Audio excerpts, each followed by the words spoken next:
Hello class 12 students, कैसे हो आप सब? बहुत बढ़िया होंगे आप सब।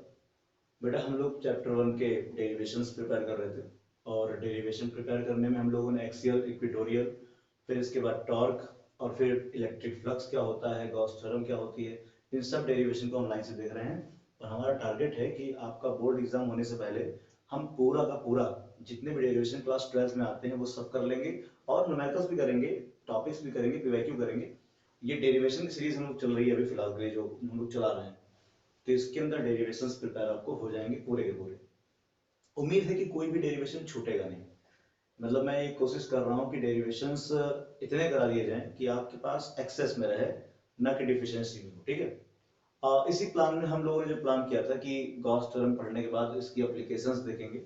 तो 3 एप्लीकेशन तो बहुत बेसिक हैं, वैसे टोटल होती तो 5 एप्लीकेशन है। क्लास 12 के लेवल पर 5 एप्लीकेशन आती है गॉस की पढ़ने के लिए। उन 5 एप्लीकेशन में से 3 सबसे ज्यादा इंपॉर्टेंट होता है, जिसकी फ्रीक्वेंसी बहुत ज्यादा है आने के एग्जाम में। नंबर 1 उसमें से एक है इन्फिनाइट वायर पे इंटेंसिटी निकालना, electric field due to a uniformly charged wire. अगर कोई चार्ज वायर हो जो इन्फिनेटली पूरी जगह चार्ज हो, इन्फिनाइट वायर हो। इन्फिनाइट वायर का मतलब ये होता है कि वायर की लेंथ को हम बार बार चेंज कर सकते हैं। कहने का मतलब क्या है कि सपोज कर लें, सपोज करो कि अगर मैं ये मान लूं कि ये एक वायर है बेटा, क्या है, एक वायर है। अच्छा, वायर पर पॉजिटिव चार्ज मैं ये मान लेता हूँ। पॉजिटिव चार्ज इसलिए मान रहा हूँ क्योंकि आप जानते हैं मुझे इलेक्ट्रिक फील्ड यहाँ से प्रोड्यूस कराना है, तो इलेक्ट्रिक फील्ड प्रोड्यूस करने के लिए पॉजिटिव चार्ज का होना कंपलसरी है। ये बात आप जानते होगे, अब तो क्लियर तरीके से पता है।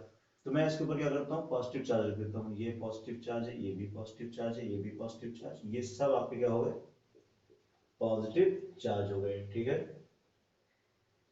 ये पॉजिटिव चार्ज। अच्छा, पॉजिटिव चार्ज ये रहेंगे। पहली बात तो आप जान रहे हैं कि वायर बिल्कुल बिल्कुल स्ट्रेट कोई रेक्टेंगुलर टाइप का नहीं होगा। जो वायर होता है वो हल्का सा सर्कुलर टाइप का होता है ना, पता है ना, वो सर्कुलर टाइप का वायर होता है। उस सर्कुलर वायर को समझने के लिए हम एक इमेजिन कर लेते हैं कि यहाँ पर कोई सिलेंड्रिकल शेप का कोई एक ऑब्जेक्ट रखा हुआ है। ये मान लेते हैं बेटा, बिल्कुल इस तरीके से मान सकते हैं ना, कोई दिक्कत तो है नहीं। सिर्फ यही समझो कि इसको मैंने दिखा दिया है, ये वायर को मतलब जूम करके बना दिया, ये समझ लेना। इससे क्या होगा, थोड़ा अंडरस्टैंडिंग बढ़ जाती है समझने की चीजों को। ये देखो, ये समझो मैंने एक वायर बना दिया है, इसी वायर को मैंने थोड़ा जूम करके दिखा दिया है। ठीक है। और मैं ये कह रहा हूं कि वायर की जो लेंथ है वो कितनी है, एल। इस वायर की जो लेंथ है वो एल है। अच्छा, आपने कॉन्टिन्यूअस चार्ज डिस्ट्रीब्यूशन थ्योरी में टॉपिक पढ़ी होगी। उसके अंदर हम कहते हैं एक होता है लीनियर चार्ज डेंसिटी, एक होता है सरफेस चार्ज डेंसिटी, और एक होता है volume charge density. Linear charge density का मतलब ये होता है, आप जानते हैं कि जब वायर होगा तो वायर स्ट्रेट होता है, या कम से कम स्ट्रेट लाइन में होता है, लेंथ में होता है। तो वहां पे जो चार्ज रहेंगे वो लाइन से रहेंगे। जैसे मैं कह रहा हूँ बेटा ये बताओ, ये एक लाइन लगी है, तो पहला बंदा यहाँ पे बैठेगा, दूसरा बंदा यहाँ बैठेगा, तीसरा यहाँ, चौथा यहाँ, पांचवा यहाँ, छठा यहाँ, ऐसे करके सब बंदे लाइन से रहेंगे। तो ये क्या लगाया हुआ है, ये एक लाइन लगाया हुआ है। लाइन का मतलब होता है लीनियर है। तो अगर आपको कभी लाइन के अंदर देखना और डेंसिटी ज्यादा है तो क्या करोगे, आप लीनियर डेंसिटी देखोगे। जैसे अगर किसी सरफेस के ऊपर होते, इस पूरे सरफेस के ऊपर लोग बैठे होते, तो आप हर जगह देखते। तो ये सरफेस हो गया, तो बेटा ये सरफेस है पूरा। तो लीनियर चार्ज डेंसिटी जब भी होगी तो वहां पर हम क्या देखते हैं, एक लाइन में देखते हैं। जब भी लाइन में आप किसी चीज को काउंट करोगे या कंपेयर करोगे तो उसे लीनियर चार्ज डेंसिटी बोलते हैं। और लीनियर चार्ज डेंसिटी को लिखते हैं किससे, लैम्डा से। और फॉर्मूला होता है lambda is equal to Q by L. फिलहाल इसकी बात अभी मैं करूंगा, अभी मुझे इसकी बात नहीं करना है। मैं ये कह रहा हूं, देखो सबसे पहले अगर हम कंसीडर कर लें, समझते रहिएगा, बहुत ही गजब का डेरिवेशन है, एग्जाम में आना ही आना है। मतलब ऐसा नहीं हो सकता है कि आप पढ़ोगे और नहीं आएगा, आएगा। अगर हम लेट कर लें, कंसीडर कर लें, consider consider a wire of length. देखो लैंग्वेज लिखने की भी एक कला होती है बेटा, वो डेवलप करनी पड़ेगी। वो आप इसको देख कर रट नहीं सकते जो मैं लिखवा रहा हूँ। एक अपनी कला बनाइए, एक अपना तरीका बनाओ लिखने का, और जो आपका तरीका होगा वही आपका साथ देगा। आप जीवन में जो भी करोगे अपने तरीके से बेटर कर पाओगे बेटा। किसी का दिया हुआ आप सीख सकते हो, उससे कोई सीख ले सकते हो, लेकिन उसको फॉलो नहीं कर सकते हो। किसी को कॉपी नहीं कर सकते हैं आप। कॉपी अगर आप करोगे तो कॉपीराइट कहलाओगे आप, तो कॉपीराइट की कोई वैल्यू नहीं बेटा आज के टाइम पर। आपको यूनिक वर्क करना पड़ेगा, आपको उन 100 बच्चों की कॉपी में से अलग कॉपी दिखानी पड़ेगी। अगर आपकी कॉपी अलग नहीं दिखती है तो फिर आपकी किसी ने कॉपीराइट किया तो कभी ना कभी तो एग्जामिनर ने ऐसी कॉपी देखी होगी ना। अगर आप कुछ अलग नहीं कर रहे हो, कॉपी ही कर रहे हो, तो क्या ऐसी कॉपी एग्जामिनर के सामने कभी आई नहीं होगी क्या? लेकिन अगर आपने कोई ऐसी चीज किया जो कभी एग्जामिनर ने देखा ही ना हो, तो उसकी इफेक्ट पड़ेगा, तो उसका आपको प्रॉफिट मिलेगा। तो अपना तरीका बनाइए, एक अपना अंदाज बनाइए लिखने का। अपने अंदाज में लिखोगे तो हमेशा पॉजिटिव रहोगे, प्लस आपकी पर्सनालिटी निकल के आएगी। जो मान लिया मैंने, consider a wire of length L. देखो मैंने माना क्या है कि एक वायर है, उसकी लेंथ कितनी है एल, ठीक है, and the linear charge density of wire is lambda. Linear charge density को बेटा हम लोग लैम्डा से लिखते हैं, ठीक है। इसकी डेंसिटी कितनी है? डेंसिटी आप समझते हैं, यूनिट लेंथ में कितने चार्ज हैं उसे बोलते हैं हम लैम्डा, या डेंसिटी बोलते हैं, ठीक है। ठीक, तो आप कहेंगे लैम्डा की वैल्यू होती कितनी है? लैम्डा वैल्यू होती है क्यू बाई एल। यहां से समझ में आ रहा होगा आपको क्यू की वैल्यू कितनी आ जाएगी? Lambda L. इसको मान लेते हैं इक्वेशन 1। यहां तो कोई प्रॉब्लम, कोई समस्या, कोई दिक्कत, कोई परेशानी, कुछ भी हो तो आप बताइए। कोई भी कैसी भी समस्या आपके पास हो तो आप बता दो, ठीक है। समस्या होगी तो आप मेंशन करिएगा, मैं देखूंगा उसको। देखो बेटा, एक कोई वायर है, तो इस वायर के पास पॉजिटिव चार्ज यहां बैठे हुए हैं, तो इन पॉजिटिव चार्ज से क्या निकलेंगे? Electric field. और आप जानते हैं कि इलेक्ट्रिक फील्ड हमेशा पॉजिटिव टू नेगेटिव जाती है। कहां जाती है? Positive to negative. इसका मतलब यहां से इलेक्ट्रिक फील्ड कहां जा रही होंगी?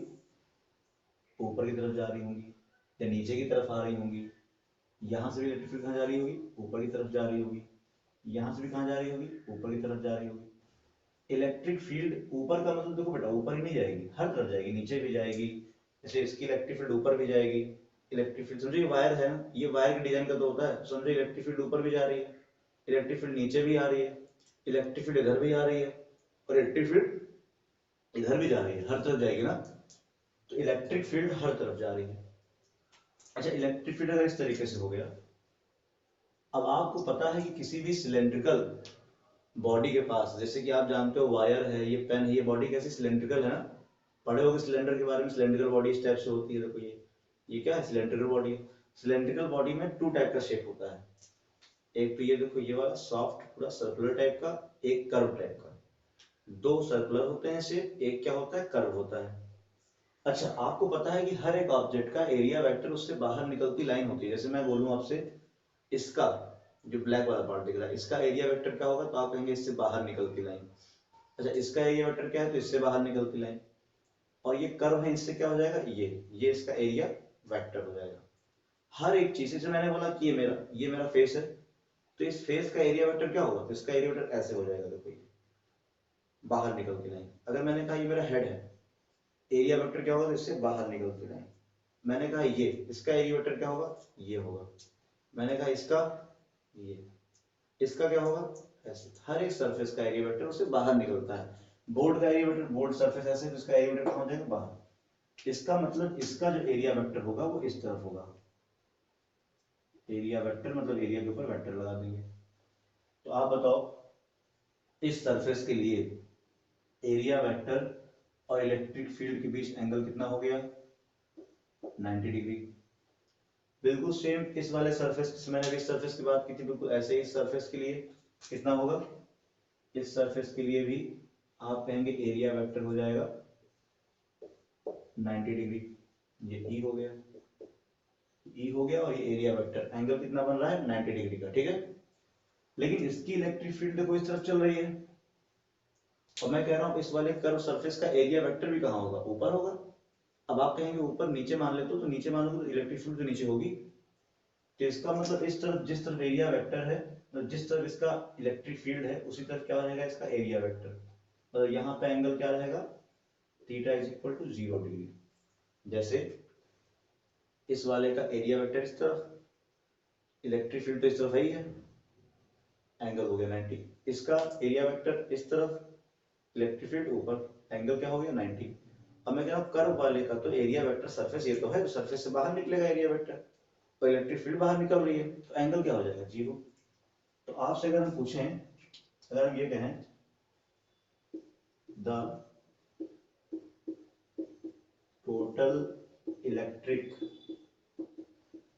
Flux of the wire, wire का टोटल इलेक्ट्रिक फ्लक्स क्या होगा, तो आप कहेंगे फाई इज इक्वल टू, सबसे पहले इस वाले सरफेस की बात करते हैं, तो आप कहेंगे ये हो जाएगा ई डॉट। अच्छा अगर स्मॉल सरफेस माने तो आप कहेंगे स्मॉल सरफेस के लिए डी फाई हो जाएगा, तो यहाँ पे हम एरिया क्या मान लेंगे, E dot D A, E dot D A. ठीक है, ये हो गया इस सरफेस के लिए, नंबर 1 सरफेस के लिए, प्लस इसको मैं नंबर 1 सरफेस मान लेता हूँ, यहाँ लिख देता हूँ ये नंबर 1 सरफेस हो गया, ये नंबर 2 सरफेस हो गया, ये वाला, और ये नंबर 3 सरफेस हो गया। तो फर्स्ट सरफेस के लिए ई डॉट डी ए, दूसरे में फिर आप कहेंगे फिर से क्या होगा, ई डॉट डी ए होगा, और थर्ड वाले में फिर से क्या हो जाएगा, ई डॉट डी ए, ये थर्ड हो गया। अच्छा आप कहेंगे यहाँ पे D phi is equal to, जब इसको ओपन करेंगे तो आप कहेंगे E D A cos theta. आप जानते हैं कि ए डॉट बी मतलब होता है ए बी कॉस थीटा, और पहले वाले सरफेस के लिए एंगल कितना है 90, क्योंकि इसकी इलेक्ट्रिक फील्ड ऊपर जा रही है, जबकि एरिया वेक्टर इस तरफ आ रहा है, एरिया वेक्टर हर सरफेस से निकलती हुई लाइन होती है, प्लस इसको लिखेंगे तो ई डी ए, और दूसरे सरफेस में आप देखिए तो यहाँ पे एंगल क्या बन रहा है 0, जिस तरफ एरिया वेक्टर है उसी तरफ उसकी इलेक्ट्रिक फील्ड है, तो ये हो जाएगा cos 0 डिग्री, प्लस थर्ड वाले में आप देखो बेटा, तो ये हो जाएगा ई डी ए फिर से cos 90, क्योंकि उसका एरिया वेक्टर उस तरफ है, जबकि इलेक्ट्रिक फील्ड कहाँ निकल रही है, ऊपर की तरफ। तो आप कहेंगे D phi is equal to, आप जानते हैं cos 90 की वैल्यू 0, पहला वाला पोर्शन 0 आ गया, दूसरा वाला आप जानते हैं बचेगा ई डी ए, रीजन क्योंकि आप जानते हैं cos 0 की वैल्यू 1 होती है, प्लस अब ये 2 लगाइए ना लगाइए, तो सिंबल था पहचानने के लिए, तो पहचाना बचेगा ही नहीं और कोई। थर्ड वाले में देखिए फिर cos 90, तो फिर से क्या हो जाएगा 0। इसका मतलब यहाँ पे आ गया D phi is equal to integration of E D A. ठीक है, कोई दिक्कत तो नहीं, ठीक है, ये तो इंटीग्रेट हो गया, इसका मतलब इसको इंटीग्रेशन। अच्छा यहाँ इंटीग्रेशन लगाया हुआ है तो आप समझ रहे हैं कि यहाँ भी हम क्या लगाएंगे, इंटीग्रेशन का सिंबल लगाएंगे, जैसे लगा है तो दोनों तरफ लगा देंगे, अगर यहाँ लगाया है हमने तो यहाँ भी इंटीग्रेशन लगा देते हैं। इंटीग्रेशन का मतलब होता है टोटल इलेक्ट्रिक फ्लक्स। अच्छा इंटीग्रेट करोगे तो आपको पता है कि डी फाई का इंटीग्रेशन होता है 5, और ये ई कांस्टेंट रहेगा, और इंटीग्रेशन किसका होगा, डी ए का होगा। अच्छा यहाँ पर अगर मैं देखूं तो ये तो 5 आ गया, ये ई आ गया, और डीए का इंटीग्रेशन क्या होगा, तो बेटा बताओ ये जो डीए है एरिया है वो कौन सा एरिया है। देखिए ये वाला एरिया तो 0 हो चुका है, क्योंकि आपने देखा इस वाले फ्लैट सरफेस को आपने 0 मान लिया, 90 बन रहा था। ये वाला सरफेस देखो, ये भी आपने क्या मान लिया है, 90 मान लिया है। कौन सा सरफेस बचा है, कर्व। और क्लास 10th में आपने पढ़ा होगा, जब ये सब सॉलिड बॉडीज आपके पास आई होंगी, सिलेंडर, स्फीयर और आपका क्वाड्रिलेटरल, क्यूबॉइड, क्यूब, तो उसके अंदर आपने देखा होगा जो सर्कुलर आपका जो एरिया होता है किसी भी सिलेंडर का, वो होता है 2 पाई आर एच। एच का मतलब वहां हाइट होती है, अब यहाँ एच नहीं है, यहाँ क्या है, एल लेंथ है। तो आप समझ रहे हो इंटीग्रेशन का मतलब होता है टोटल करना, इंटीग्रेशन का मतलब होता है टोटल निकालना। इंटीग्रेशन हमेशा वैल्यू को बड़ा करता है। तो अगर आप कहेंगे छोटा सा एरिया ए है, डी है, तो इसका जो बड़ा एरिया होगा वो टोटल कर्व एरिया होगा, और टोटल कर्व एरिया होता है 2 पाई आर एल। जो एरिया होता है बेटा, तो कोई भी आपको ना पता हो तो आप जान लो, किसी भी कर्व सरफेस के लिए टोटल एरिया होता है वो 2 पाई आर एल होता है। अच्छा अगर पूरा सरफेस लेते ये और ये, तो 2 पाई आर ब्रैकेट में आर प्लस एल आता, ये खाली क्या है, कर्व सरफेस एरिया है। अच्छा अगर मैं आपसे यहाँ पूछूं अकॉर्डिंग टू गॉस लॉ, अच्छा गॉस लॉ के अकॉर्डिंग आप जानते हैं कि फाई इज इक्वल टू होता है Q upon epsilon naught. Put कर दो, यहां जब पुट करोगे तो आ जाएगा Q upon epsilon naught equal to, ये लिखा हुआ E multiply 2 pi R L कोई दिक्कत? और आप जानते हैं कि इक्वेशन 1 में हमने क्यू की वैल्यू क्या निकाला था, लैम्डा एल। तो क्या यहाँ पे क्यू की जगह पे हम लैम्डा एल रख सकते हैं? रख सकते हैं बिल्कुल। अपॉन में क्या है, एप्सिलॉन नॉट रख दिया, ई मल्टीप्लाई 2 पाई आर एल हो गया। क्या बेटा एल से एल कटेगा, क्यू की वैल्यू क्या आई है, लैम्डा एल, लैम्डा एल रख दिए। और क्या एल से एल कटेगा, बिल्कुल कटेगा। अच्छा यहाँ से अगर ई की वैल्यू निकालें तो क्या करना पड़ेगा, तो आप कहेंगे अगर ई की वैल्यू हम निकालेंगे तो ई इज इक्वल टू निकालोगे अगर बेटा आप, तो आप जानते हैं 2 पाई आर कहाँ आएगा, अपॉन में, lambda upon 2 pi R epsilon naught, ये किसी वैल्यू आ गई ई की। इसका मतलब किसी वायर के ऊपर जो इंटेंसिटी होती होगी वो E is equal to lambda upon 2 pi R epsilon naught, ये इसकी इंटेंसिटी होगी। कितने आराम से निकाल लिया, देखो कोई दिक्कत नहीं लगी, इजीली सॉल्व किए। बहुत ज्यादा जबरदस्ती की लैंग्वेज भी नहीं लिखा हम लोगों ने, आप लैंग्वेज और ऐड कर सकते हो चाहो तो, ये तो स्मार्ट स्ट्रेटजी है, आपको डालना ही पड़ेगा। अगर कंटेंट अच्छा करना है, स्ट्रॉन्ग करना है तो आप करिए, वो बेटर करेगा आपको। और ये देखिए डेरिवेशन कितने आराम से कम टाइम के अंदर बढ़िया लेवल से हमने कर लिया। और ये फर्स्ट डेरिवेशन किसकी होगी, कॉस्ट एप्लीकेशन। बेटा ये एग्जाम में बार बार आती है, very very very important question exam का है बेटा ये, तो इसको प्रिपेयर कर लीजिए, बोर्ड एग्जाम में मिलना ही मिलना है यहाँ से क्वेश्चन। ये आएगा या फिर मैं जो दूसरा अभी कराने वाला हूँ कुछ देर में आपको दूसरा वीडियो मिलेगा अभी, उस वाले में, दोनों में से एक ना एग्जाम में आता है। तो निश्चिंत होकर तैयार करिए, आपको कहीं से भी नुकसान नहीं होगा। अगर आप अपना 10 मिनट 15 मिनट दे रहे हो तो उसका बेनिफिट आपको मिलेगा बेटा, ठीक है, परेशान नहीं होना। न्यूमेरिकल्स तो जबरदस्त जबरदस्त लगाएंगे, पूरी न्यूमेरिकल सीरीज देखिए, अगर उतना आप पढ़ लेते हो ना तो कहीं से न्यूमेरिकल फंसने ही नहीं है। जहां से न्यूमेरिकल बन सकते हैं, जहां जहां से बन सकते हैं, वो सारे न्यूमेरिकल मैं आपको इसी प्लेटफॉर्म पर करवा दूंगा। ओके, तो आप क्वेश्चन लगाइए, डेरिवेशन लगाइए, पढ़ते रहिए, मस्त रहिए। Okay, thank you.